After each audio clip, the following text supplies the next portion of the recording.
తెలుగు రాష్ట్రాల్లో అతిపెద్ద lift manufacturer lifts ట్రై.com dealership కూడా ఇవ్వబడును. అందితే జుట్టు అందకపోతే కాళ్ళు, ఇది మన పొరుగు దేశమైన dragon country controversy.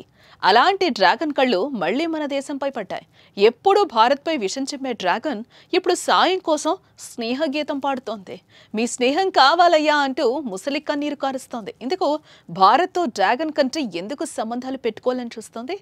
వెన్నుపోటుకు brand ambassador అయిన చైనా భారత్తో ఎందుకు దోస్తీ కట్టాలనుకుంటోంది?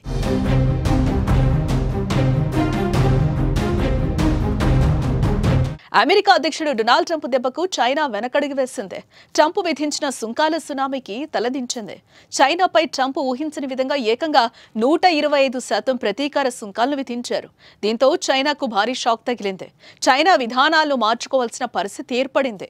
దీంతో ఇప్పుడు డ్రాగన్ కళ్ళు భారత్ వైపు మళ్లాయి.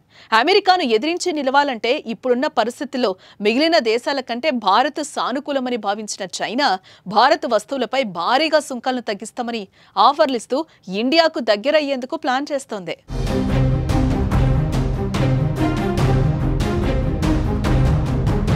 గతంలోనూ చాలాసార్లు భారత్ దోస్తీకి సై అంటూనే ఇండియాపై కాలు దువ్వుతూ వస్తోంది.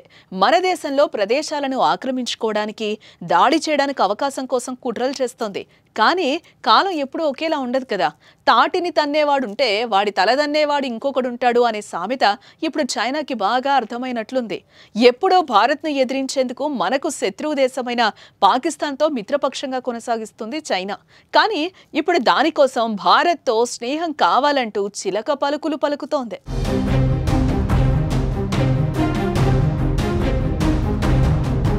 అయితే భారత్ చైనా పిలుపుపై ఇంకా అధికారికంగా స్పందించనే లేదు. భారతదేశం ప్రస్తుతం అమెరికాతో వాణిజ్య ఒప్పంద చర్చల్లో ఉంది.